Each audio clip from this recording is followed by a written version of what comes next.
Então, boa noite, para ficar registrado na gravação. Essa é a nossa primeira aula sobre dinâmica e sobre o estudo de por que o movimento ocorre. Esse carinha aqui, vocês já ouviram falar, certamente, sobre o nome dele, mas talvez não reconheçam a foto, não tem problema nenhum. É uma das esculturas representativas ou ilustrativas a Aristóteles, tá? Para nós, na física, Aristóteles vai ser um dos gregos mais importantes. Então, a gente está há 2.000 anos atrás, e a gente está numa Grécia onde tem, sem tentar entrar em muitos detalhes da filosofia, tem várias escolas com várias preocupações diferentes, então vários filósofos, né, desse contexto vão estudar e vão trabalhar coisas distintas. Aristóteles, para a gente, tem um trabalho que vai ser especialmente importante, que é na descrição da natureza. Então, ele, para nós, vai ser a primeira pessoa que a gente vai reconhecer, que vai olhar à sua volta, vai olhar a natureza e vai começar a tentar descrever como as coisas acontecem assim. Por que se eu largar uma coisa, ela cai? Por que se eu acender uma vela, o fogo da vela vai para cima? Por que as coisas giram em torno da gente? A gente olha as estrelas, o sol nascendo, se põe. Por quê, por quê, por quê? Começa com ele. Aristóteles tem uma física extremamente interessante. Deixa eu botar aqui a apresentação de quem chegou. Vitória. Vitória. A física aristotélica, ela é tão interessante que se eu quisesse fazer, por exemplo, com vocês, um curso não sobre física, um sobre movimento para o vestibulares, mas sobre uma física aristotélica, é possível que a gente chegue lá no final desse curso e comece a acreditar que a física aristotélica consegue ser melhor, ou consegue descrever de uma maneira cientificamente melhor os próprios conceitos que a gente vai aprender hoje. Mas não. E por que a física aristotélica ela é tão poderosa? Ela é tão poderosa porque ela descreve o que a gente está vendo. E o que a gente está vendo quando a gente é a Terra, pensando lá, por exemplo, no referencial, se nós somos a Terra, toda noite, agora, se vocês olharem pela janela, vocês vão ver estrelas, vocês vão ver nuvens. E tanto as estrelas, tanto as nuvens, para quem está vendo o Sol ainda, vocês estão vendo que essas coisas estão se movendo. E aí, como é que a gente explica esses movimentos? Então, Aristóteles vai começar a explicar tudo de uma maneira muito prática, muito do que eu estou vendo, e ele vai desenvolver a sua física. Uma das coisas que ele vai desenvolver que tem mais relevância para a gente nesse momento é a ideia planetária dele. Então, ele vai dizer que a Terra, que já não era plana nessa época, a Terra aqui, esse corpo, ele ocupa o centro do universo. Não é o centro da galáxia, não é o centro de nada, é o centro do universo, o centro de tudo. Como nós somos o centro de tudo, nós, como seres humanos, somos a coisa mais importante do universo, porque nós somos o centro dele. Então, a gente vai analisar como a natureza acontece de duas maneiras. Da Lua, que seria essa luna aqui, em grego. Acho que isso é grego. Não tenho certeza, porque eu não sei ler na linguagem da Grécia Antiga. Não sei ler. Mas pelo desenhozinho, eu acho que é a Lua mesmo, aqui com as fases, né? As 4 fases da Lua. Da Lua para baixo, a gente teria um comportamento físico com uma descrição conhecida. E da Lua para cima, a gente teria outro comportamento com outras leis físicas de Aristóteles, com outra descrição. Vejam que aqui eu só quero dar uma pincelada, só uma ideia para vocês, mas é uma coisa extremamente complexa, extremamente complicada. E aqui vai ter a descrição de vários movimentos, não só os planetas, os das estrelas, o que for, vão ter outros tipos de descrições. Isso há 2.000 anos atrás. O que vai acontecer? Toda essa ideia da Terra ser o centro do universo, das coisas girar ao nosso redor, toda essa ideia geocêntrica da Terra sendo o centro do universo vai durar por muitos e muitos, muitos anos.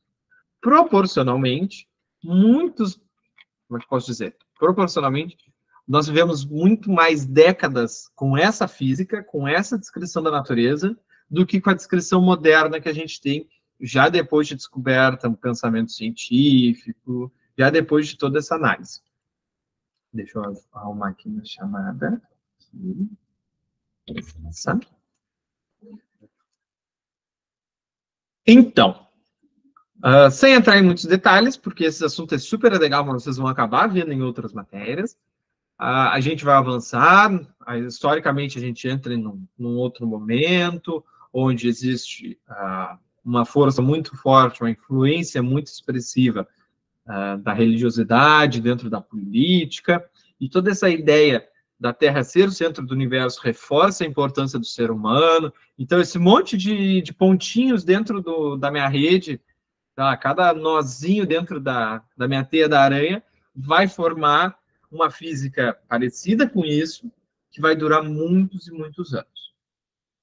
Claro que com atualizações, depois tem outros cientistas que vão fazer pequenas mudanças, mas essa ideia bruta, permanece por muito e muito tempo. A primeira pessoa que vai expressivamente trazer uma coisa que seja contrária vai ser Galileu, esse carinha aqui. Galileu, ele não é o primeiro cientista que a gente chama, ele não vai ser a primeira pessoa a seguir um método científico, não é essa a ideia. Mas ele é a primeira pessoa que vai conseguir fazer uma descrição um pouco diferente do movimento e que vai ser super semelhante com o que a gente trata hoje como sendo cientificamente correto. Essa é a ideia central. Não quer dizer que Galileu era mais inteligente que Aristóteles, ou que Aristóteles era burro, que ele não sabia física. Por favor, nunca pensem assim. Ele estava num outro contexto, numa outra realidade, com uma outra descrição sobre outras coisas à sua volta, e foi as conclusões que ele chegou. Então, a gente tem que analisar historicamente essa pessoa inserida na realidade onde ele está. Então, Galileu, ele vai fazer uma série de observações. Dentre as observações, as mais importantes para nós são as observações do movimento. Se Galileu chegasse, esse carinha aí, esse brotherzinho, chegasse e escrevesse um livro, falando assim, ó, acho que tem bastante coisa errada, a Terra não é o centro do universo, talvez nem mesmo o Sol seja o centro do universo, nós giramos ao redor do Sol. Se ele começasse a escrever essas coisas, ele tinha uma direção para ir. Alguém quer adivinhar o que ia acontecer com ele?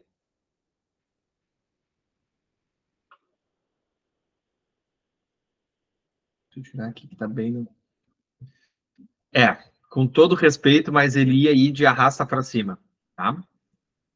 Ele ia ir de arrasta para cima porque isso já tinha acontecido com outras pessoas historicamente próximas a ele, Giordano Bruno, várias outras pessoas que tinham ideias bem diferentes dessas que já existiam, e ele ia acabar perdendo a vida. O que ele faz? Ele publicamente como é que eu posso dizer para vocês? Me fugiu a palavra. Como é que é quando... Ele volta atrás, eu não me lembro da palavra, mas ele volta atrás das ideias dele e ele comenta que talvez não seja exatamente assim. Na falta de uma frase melhor, deixamos assim. Quando ele faz isso, ele não vai para a fogueira, só que ele ainda assim se torna uma pessoa a ser visada por estar trazendo ideias muito diferentes. Ele tem uma ideia, então, muito interessante, muito, muito interessante. Ele vai escrever as suas ideias, mas não como se fossem as ideias físicas de Galileu. Ele vai desenvolver uma ideia um pouco diferente. Ele vai escrever um livro, e aí o trabalho do Galileu é só relatar uma conversa. Ele não está dizendo que a natureza não é assim, não, ele só está relatando uma conversa. E na conversa, ele vai colocar 3 pessoas conversando. Uma pessoa que está ali só pelo roleplay, está ali só zoando. Vai ter uma pessoa que é aristotélica até o fim, que defende as ideias de Aristóteles, e vai ter outra pessoa que, coincidentemente, tem ideias parecidas com a dele. E aí, essa conversa vai acontecendo de modo que essa pessoa que tem umas ideias diferentes começa a mudar a visão da pessoa que tem uma física aristotélica. E aí ele consegue mais ou menos... ele consegue apresentar e consegue, de uma forma mais natural, fazer com que as concepções aristotélicas sejam revisitadas. É uma coisa muito interessante. A gente não da física, né? Chama-se isso de deuterônimos, né? Ele assume a personalidade de alguém, como se fosse, escrevendo, para ele colocar as suas ideias. Então, uma das ideias de Galileu, que já vai ser contrária às ideias aristotélicas, seria a da torre, aqui a torre de Pisa. O que Galileu vai dizer? Galileu vai dizer que se eu não considerar o que o ar está fazendo, a importância do ar entre o topo da minha torre e o chão, sem considerar o efeito que o ar vai ter, se eu largar, por exemplo, uma bola de boliche de 1 quilo e uma bola de boliche de 2 quilos, eu largo elas lá de cima, elas têm que chegarem no chão juntas. Mais ou menos é essa a ideia. Por quê? Porque eu não vou considerar nenhum tipo de efeito do ar. Essas ideias, elas são muito abstratas e elas já são contrárias ao que a gente via antes. Depois, um pouquinho mais para frente, a gente vai começar a estudar o movimento de queda livre e por que isso está certo. E isso realmente está certo. Quando a gente não considera o ar, esses objetos vão cair juntos. Mas uma das coisas mais importante que a torre, com certeza, é essa ideia aqui, na direita. A ideia das rampas de Galileu. Também é uma coisa meio mental. O que ele vai fazer? A gente vai pegar 2 rampas, e aí eu só estou interessado literalmente nas rampas. Deixa eu pintar de vermelho, talvez, acho que sim. Eu só estou interessado nessas 2 rampas aqui de cima, no primeiro momento. E o que eu vou fazer? Eu vou deixar essas minhas 2 rampas atingindo a mesma altura, só que espelhadas. Consegue entender? Ela tem uma inclinação para um lado e a mesma para o outro. Forma um U perfeito, ou um V perfeito bem aberto, se vocês quiserem imaginar.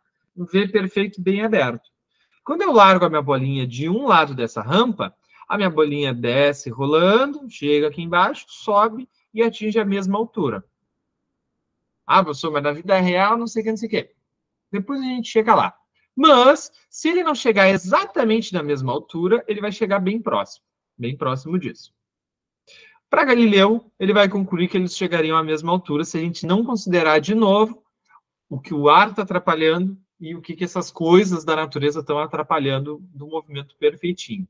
Mas, se eu considerar que elas vão chegar iguais ou muito parecidas, eu consigo fazer o seguinte: eu consigo pegar uma dessas rampas que era parelha e baixar ela um monte. Baixar, e ter uma coisa assim. Nesse segundo caso, eu quero que vocês notem a diferença. É visível, né? A diferença.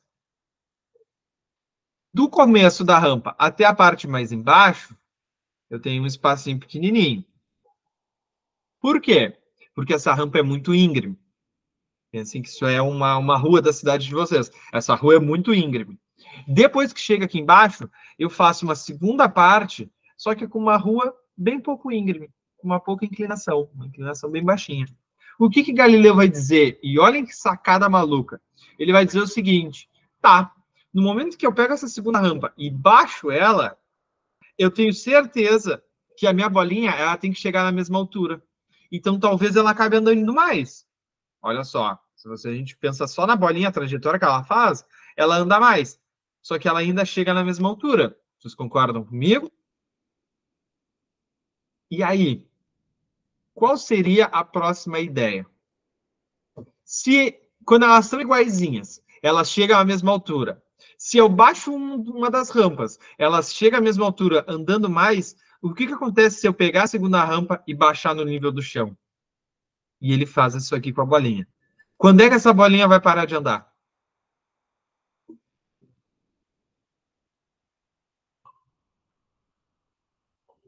Segundo as ideias de Galileu, nunca. Essa bolinha andaria para sempre, em linha reta, com essa velocidade sempre igual, sem ganhar e sem perder velocidade. Faz sentido na cabeça de vocês? Se não faz sentido na cabeça de vocês, não se sintam mal, porque na cabeça da religião também não fazia. Por quê? Lá no modelo aristotélico, por exemplo, o universo ele é finito. E se eu tenho um movimento que pode ser infinito, então eu chegaria no final do universo? Conseguiria, talvez? Mas eu não posso, porque ele é finito. Então já começa a surgir algumas contradições. Essa própria ideia da rampa já mandaria ele de comes e bebes, com todo respeito ao Galileu. Ok? Dá para pegar essa ideia das rampas? Essa ideia das rampas vai originar uma coisa muito pontual e que é um pouquinho importante para a gente. A ideia das rampas vai gerar todas as ideias de Newton. Então, Newton, que aí já surge a ideia, pô, ele era mais inteligente ou menos inteligente? Essa nunca foi a questão. A questão foi que, quando Newton chega, Galileu já tinha feito aquelas observações. Então, ele não começa do nada. Ele já tem uma formulação, ele já tem algumas propostas de descrição da natureza que já foram feitas anteriores a ele. Então, ele já vê o mundo com outros olhos. Esse aqui era Newton. Dizem, existem documentos de que Newton não era uma pessoa boa, que ele tinha alguns hobbies, algumas coisas meio ruins, assim, apoiava coisas da época, né, sessões de tortura, essas coisas, assistia, inclusive, mas fisicamente ele tem muita relevância. Aqui eu trouxe um exemplo bem diferente do que a gente está vendo, seria ótica, um exemplo de ótica, que Newton também tem influência no estudo da ótica, então é só para fazer uma coisa um pouco diferente do que a gente vai ver. Mas para a gente é especialmente importante os estudos sobre o movimento. Newton, então, vai fazer uma formulação geral sobre o que a gente vê à nossa volta, seguindo nas ideias de Galileu. E aí hoje a gente pensa nessas leis como 3 leis bem separadinhas. A primeira é uma lei que descreve alguma coisa. Na ausência de forças, um objeto em repouso continua em repouso e um objeto em movimento move-se em linha reta com velocidade constante. Vamos começar por essa parte final. O objeto que está em movimento, ele vai se mover com velocidade constante. O que é isso? Isso são as bolinhas da rampa de Galileu. Onde é que a gente vê isso? No dia a dia. Aqui a gente está andando, essa pessoa está sem cinto, e ela está se movendo junto com o carro. Lembram das discussões de referencial que a gente tinha? Eu olho de longe e vejo que o carro e a pessoa se movem. Ok. Se por algum motivo essa pessoa precisa botar o pé no freio, ou se ela colide com alguma coisa. Mas vamos pensar que essa pessoa mete o pé no freio. No momento que ela bota o pé no freio com muita força, o carro para. O carro para. Mas e ela? Ela, pela primeira lei de Newton, ela vai seguir com velocidade constante. E o corpo dela, seguindo com velocidade constante, vai seguir até onde? Até colidir aqui com o volante, com o painel, com o que for. Ok?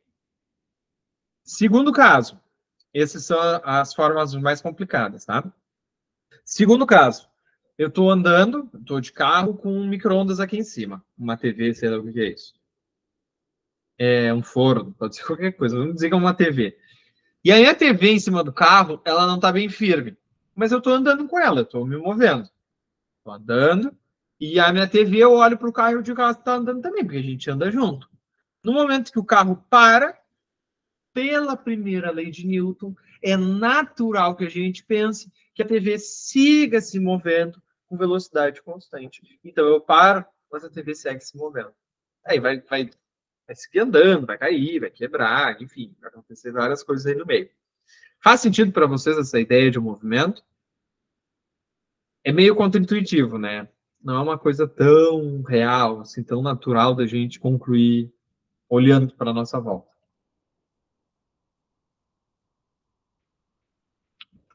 Se está tranquilo, vamos analisar então a segunda parte. Vamos ler de novo a frase. Na ausência de forças, um objeto em repouso continua em repouso, e um objeto em movimento move-se em linha reta com velocidades constantes. Que outro caso eu tenho? Eu tenho o caso de uma mesa. Olhem aí em volta e vejam uma mesa, uma cadeira, qualquer coisa assim. Me respondam o seguinte: quando esse objeto vai parar de estar parado? Filosófica pergunta, né? Mas quando ele vai começar a se mover, um guarda-roupa, qualquer coisa. Quando é que esse objeto começa a se mover? Ele vai se mover sozinho? Não, né? Sozinho ele não vai se mover. Então, se eu não aplicar uma força, se eu não empurrar nem puxar ele, ele vai continuar em repouso para sempre. Dá para entender mais ou menos? O que vocês acham? Se eu não puxar e nem empurrar, ele vai ficar parado para sempre. E uma pessoa no espaço. A pessoa está perdida no espaço, está andando, flutuando, assim. Se eu não empurrar e nem puxar ela, essa pessoa vai seguir andando no espaço com uma velocidade constante para sempre. 2 observações. Vocês gostam de animação?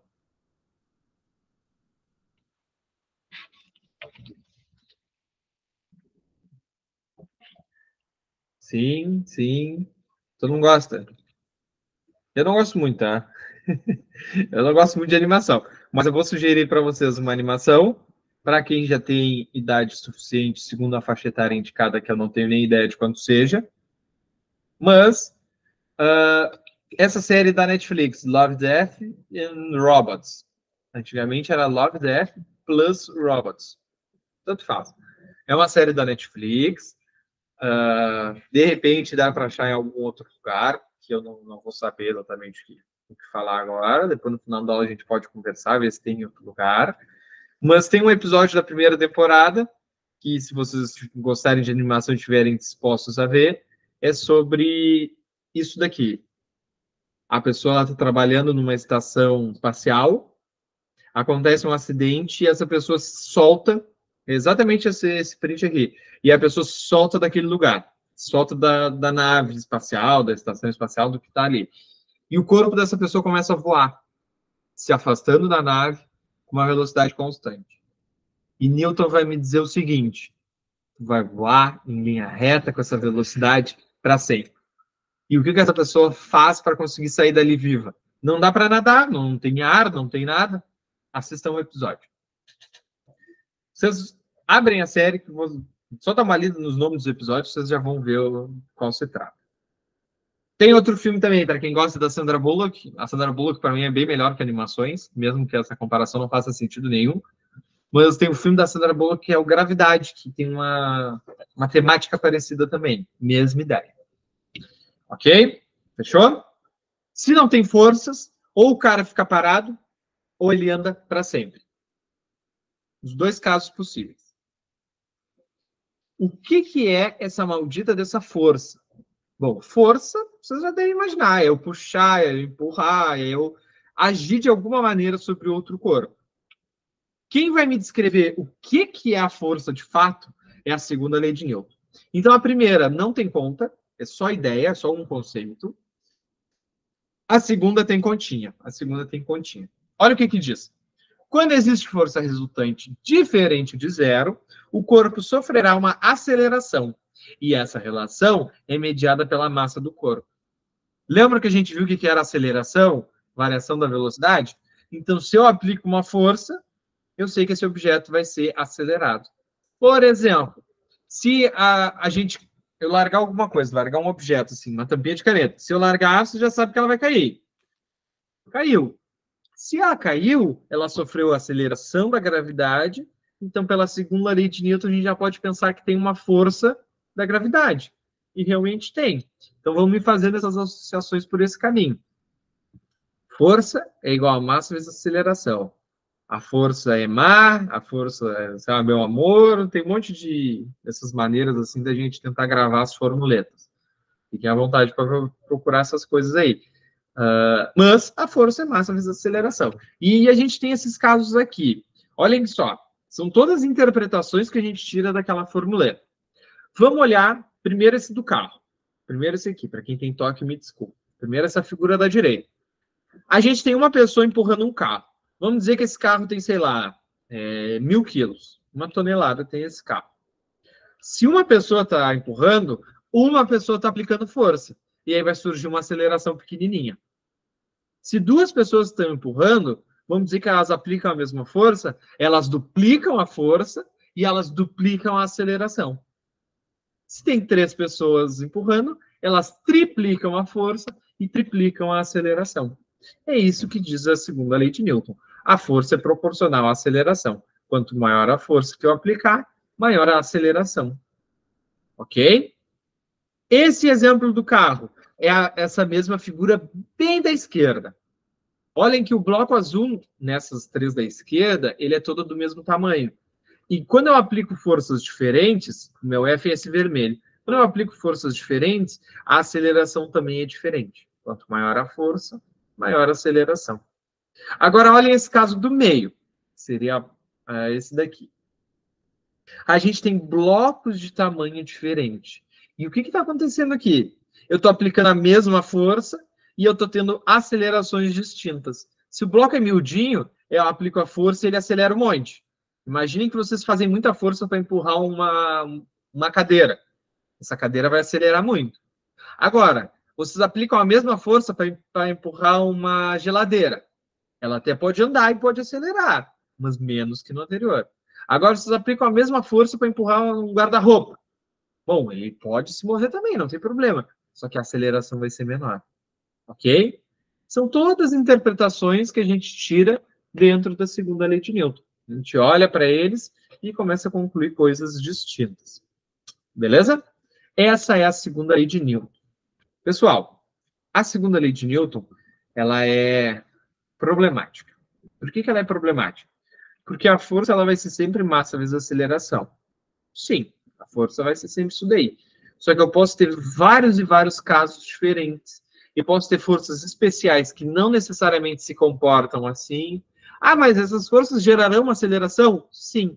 Mas a força pode ser dada por outra coisa, que não seja empurrar, que não seja puxar. Pode ser uma mola, pode ser um monte de coisa. E aí eu vou ter várias questões aí no meio que podem mudar um pouquinho de um caso para o outro.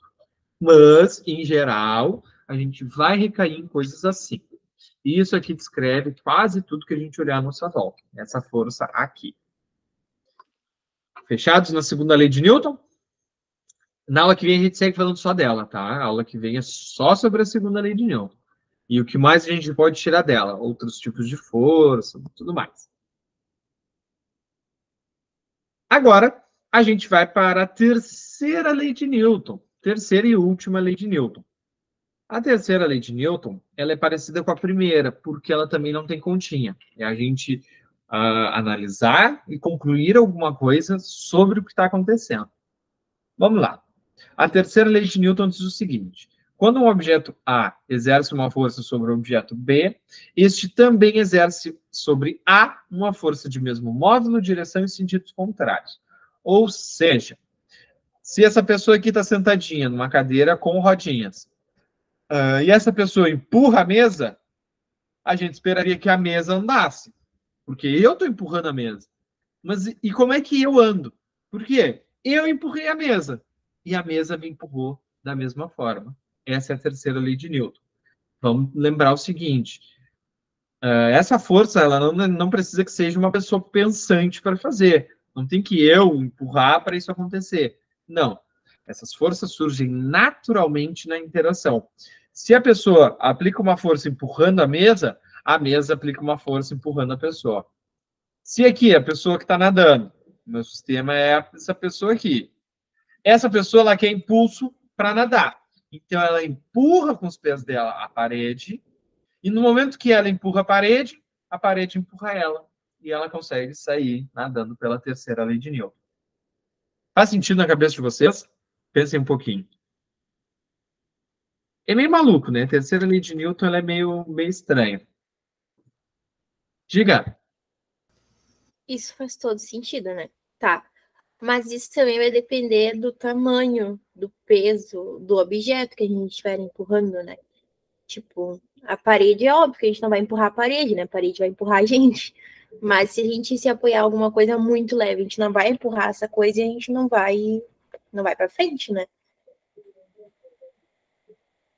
Ok, concordo. No final, tu vai ter o movimento em um só dos corpos, né? Eu, se empurrar a parede, quem se move sou eu. Se eu empurrar uma coisa pequena, quem se move é a coisa pequena. Só que essas forças, elas ainda vão acontecer. Se tu, por exemplo, agora, empurrar alguma coisa aí, que tu consegue, uma cadeira, um banco, até um celular. Se tu empurrar um celular que tem em cima da mesa, o que tu sente no teu dedo não é a força que tu aplicou no celular, é a força que o celular aplicou no teu dedo. Então, segue tendo esses pares de força aqui acontecendo. Mesmo que quem se mova agora seja o celular, tu empurrou ele. E tu sente no teu dedinho que ele também te empurrou. Ok? Não precisa necessariamente haver movimento. Vamos pensar assim. A terceira lei de Newton, às vezes, e talvez você já tenha ouvido falar, ela é chamada de lei do retorno, uma coisa assim, ação e reação, uma coisa meio até mística, às vezes. Qual é o problema? Em geral, pode ter muitos e pode não ter nenhum. A gente tem que imaginar que essa ação e reação, ou seja o que for, ela acontece simultaneamente. Quando a gente pensa em terceira lei de Newton, isso já joga para ação e reação, a gente pode ter essa ideia de pares de força, tudo bem, não tem problema, mas a gente pode acabar se confundindo. Por quê? Vamos pensar numa briga. Vamos pensar numa briga. Estão vendo lá, estão na casa de vocês assistindo o UFC. Se a ação foi o lutador 1 dar um soco no lutador 2, um soco no rosto do lutador 2, qual é a reação?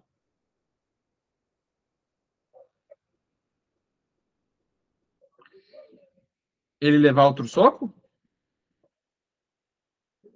Ele levar um chute de volta? Ou será que o chute é uma reação muito grande ou muito pequena naquele soco? Nenhum dos dois. Olha só que maluquice. Se a ação é a pessoa dar o soco no rosto, a reação seria a pessoa bater com o rosto na mão da pessoa. Ok? A ação é o soco, a reação é a carada. Porque elas vão acontecer simultaneamente. Sempre simultaneamente.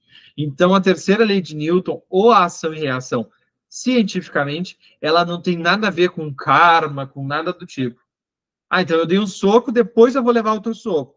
Tu deu um soco, a ação foi no teu soco e a reação na cara. Se a pessoa te dá outro soco, é outra ação e tu pode ter a reação de dar com a tua cara na mão do cara. Tudo bem, não tem problema. Mas aí é outra ação diferente. Para cada ação, tu vai ter uma reação. Beleza?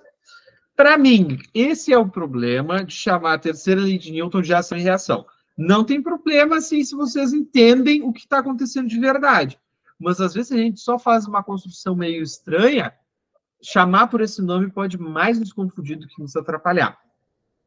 Outro caso em que isso aparece, deixa eu voltar aqui um pouquinho. Primeira lei de Newton. Primeira lei de Newton, ela é chamada de, vocês já ouviram falar ela, já chamaram ela de outro nome? Lei de alguma coisa. Não se lembram? Tudo bem. Lei da inércia. Tá? A primeira lei de Newton é chamada de lei da inércia. Qual é o problema? Ah, professor, se eu chamar de lei da inércia, eu estou errado? Não, não é esse o ponto.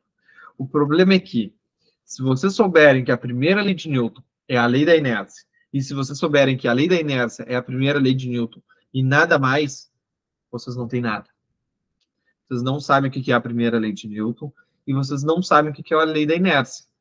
Ah, mas eu sei que a primeira lei de Newton é a lei da inércia e ela fala isso daqui. Quando não tem força agindo, eu vou ou ficar parado ou eu vou me mover em MRU para sempre. Pô, show de bola, esse é o nosso sonho. Mas se vocês só se fixarem no nomezinho, primeira lei de Newton, inércia, qualquer coisa assim, pode complicar vocês, tá? Por isso que eu chamo bonitinho de primeira, segunda e terceira lei de Newton, e a gente conversa e discute esses pontos mais locais, certo? Pessoal, querem perguntar alguma coisa? Eu tinha separado mais coisas aqui, mas aí deixa para semana que vem. Semana que vem a gente vê com calma todos os casos da segunda lei de Newton. Dá para vocês terem uma base sobre as três leis de Newton? O que vocês acham? Se deu para acompanhar, logo mais, assim que possível, esse vídeo já vai estar disponível no YouTube. Tem uns vídeos atrasados, né? Peço desculpas, tanto por mim quanto pelos colegas, porque eu acabei atrasando, muita correria essa semana. Mas assim que der, eu já vou disponibilizar, tá bem? Se vocês conseguiram pegar a ideia sobre o que é lei de Newton, na semana que vem a gente começa a entrar um pouco mais a fundo em casos e coisas diferentes dentro disso daqui, ok? Se não querem perguntar nada, então a gente pode encerrar por aqui a aula de hoje, tá? Tenham uma boa noite, bons estudos aí com o Prof. Mauro, se tiver, de Química. E aí, semana que vem a gente se fala. Boa noite, pessoal.